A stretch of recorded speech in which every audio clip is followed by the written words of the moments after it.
Let's see what's happening on the YouTubes today. Oh, Dumb Money uploaded. Call for submissions. Get paid money to create with us? The Dumb Money YouTube channel just hit 100,000 subscribers. Huh. Congrats, guys. And we want to give them to you. Me? If you're an aspiring money YouTuber, I am an aspiring money YouTuber.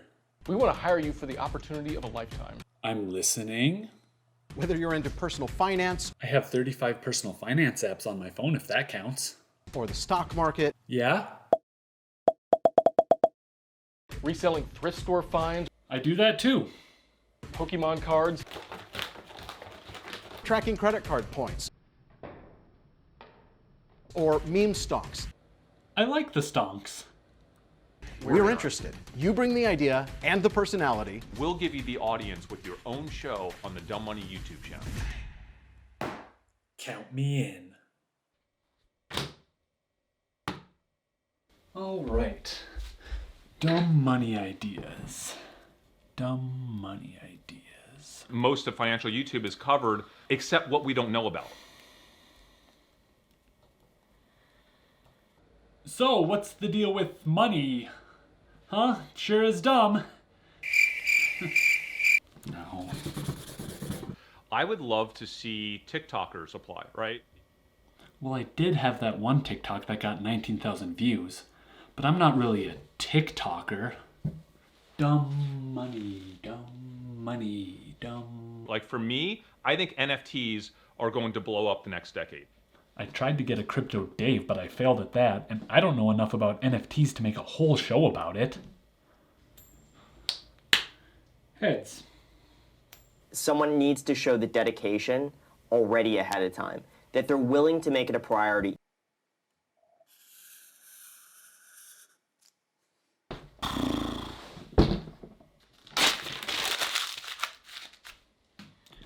I got nothing. Welcome to the Financial Beanstalk. My name is Nick, and this is my Dumb Money submission video.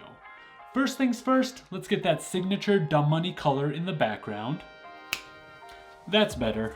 I'm here to put the fun in personal finance. So I started this channel at the beginning of the pandemic last year with the goal of tracking my progress towards financial freedom. I feel like a lot of the big finance YouTube channels right now are people that are successful and they're looking back and telling you what they've done to get to that point. But I'm not successful. I'm a pretty average guy with a decent paying job, but I've always had that drive towards business and money and everything in between. So I figured, why not show the whole process of what I'm learning and what I'm doing so people can get a realistic picture of what it takes to reach that financial independence. My whole shtick is that there's opportunity literally everywhere.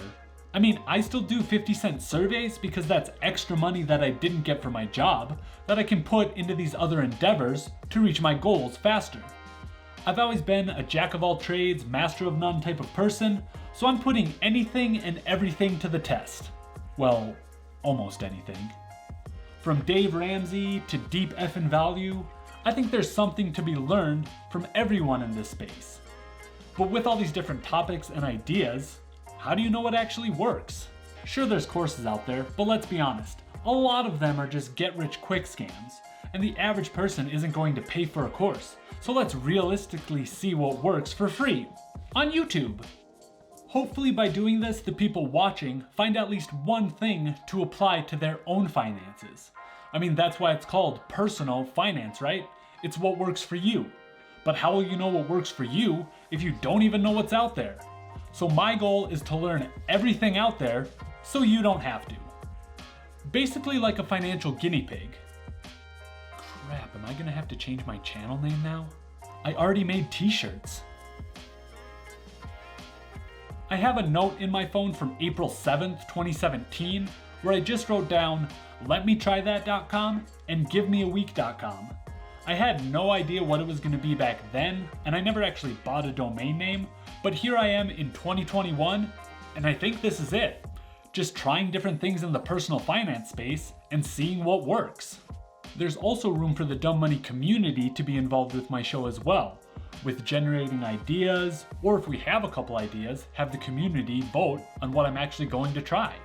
Just to give a couple quick examples of things I'm currently working on, I'm trying to bring the world of sports betting into personal finance, because I figure if you can leverage your money in the stock market, or put your life savings into GameStop to go to the moon, that's the same amount of risk as betting Gonzaga to win the NCAA tournament. And at an average bet of $100 to win $90, that's a 90% return, so let's see if we can do that. The other is with Magic the Gathering, which is a trading card game similar to Pokemon, but since Pokemon is so hard to find these days, I've switched to Magic the Gathering, which is a little more accessible.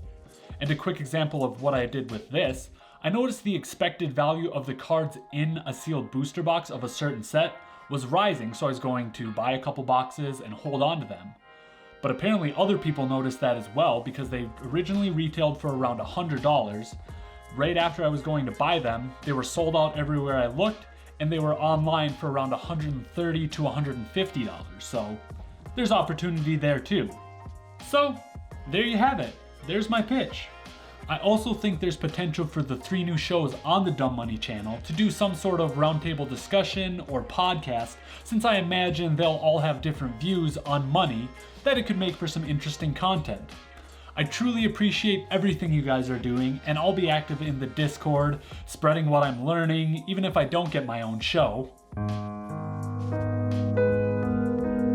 So go ahead and YouTube mumbo jumbo that subscribe button, that like button, and that bell notification, and let's continue to grow this beanstalk. And if you need any help with merch, I'm your guy.